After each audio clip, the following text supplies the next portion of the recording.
Jeff Dyal, you are starting a podcast. You're going to be talking to really successful people in Central Florida, hence the name, Central Florida Success. How do you define success? I think it's when you feel content, you feel happy, and you no longer feel like you need to keep trying more. What would you say have been some of the things along the way, decisions that you've made that have ultimately led you to the success? Being frugal, being tactful, strategic with what we spend money on, investing in bigger things that are, higher goals, property, an office, versus, the things that might be a little more here and now. Was there a specific point in time, something in particular that happened that you thought, man, maybe I haven't achieved success in this moment, but Sure. I'm on the path to where I want to be? Oh yeah, I think it's probably pretty recent where we have structured a team. We've got an office team, we have a field team, we have a nice office that we can all collaborate our ideas, we can plan jobs. Once we got our office established, our permanent office where we're at now, and then we had a good team in the field and a good team in the office, which makes for one whole team.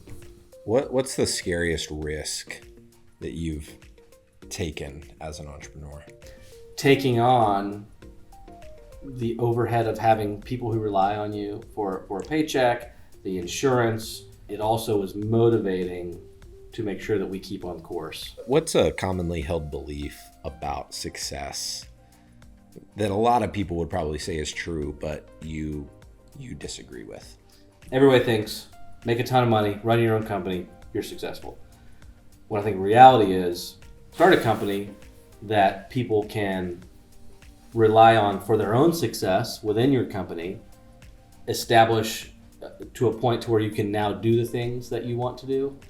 I think that's true success, and it's not the money, it's not the company, it's what you do with that. What were some things that worked, and then what were some things that fell flat on your face and didn't? So we actually tried putting flyers in Ziploc bags with rocks. Yes. So that we had some weight to them so we could drive around and throw them in driveways, like a newspaper. I think we did 500 the first time, and we never got one call. Word of mouth is really what has worked as far as marketing goes. Yeah. How do you recruit exceptional talent, particularly in an industry that I would imagine is pretty tough to find good talent in? We literally look for people who are looking for more than a paycheck, who are looking for more than a job to say they're employed, who are looking to do something they actually enjoy and can be proud to say they do. If you were to go back in time 14 years, what would you do differently?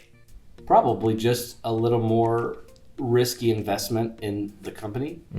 As long as you're doing a good job and offering a good service and you're having repeat clients and you're not looking for work, those risks are validated that I was always afraid to take. For somebody that is wanting to grow, what's something they should stop doing right now that they probably are doing, but it's hindering that growth? Something that I would say not to do is try to make everybody happy because you might be able to. Yeah.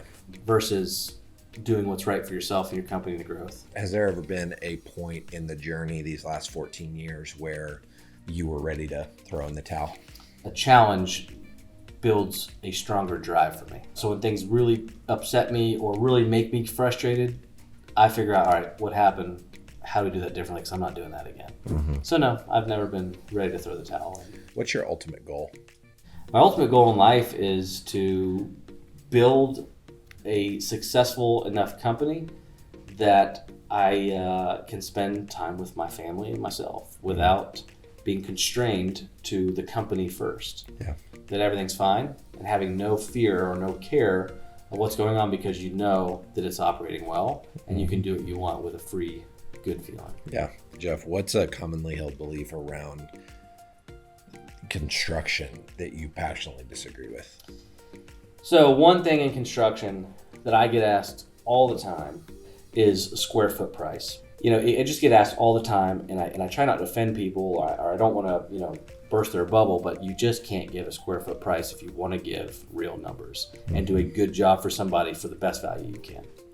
What's something you wish every Newcastle customer would understand? Regardless in their minds what they think the process should be, how long they think it should take, or what goes into getting them the end result they want, trust us, we've done this, and in the end, it will be right.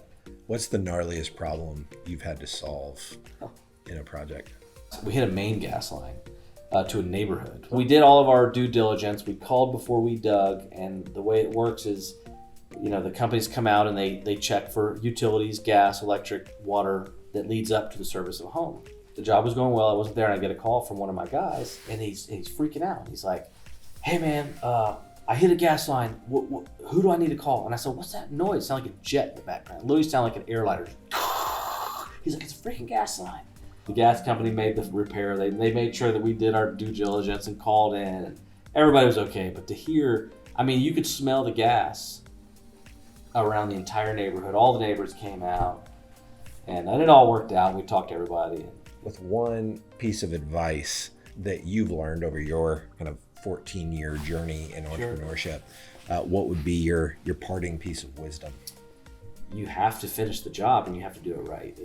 In construction, we may underbid something. We may run into a challenge that we didn't foresee that isn't really the owner's fault. So we take that. And I think that one thing you have to do is what's right. So. All right. So that wraps it up for episode 1 of Central Florida Success. Jeff, you're going to be taking the reins from here on out, and you're going to be talking to some really, really sharp people that have a lot of wisdom to share. So I'm pumped that you're doing this.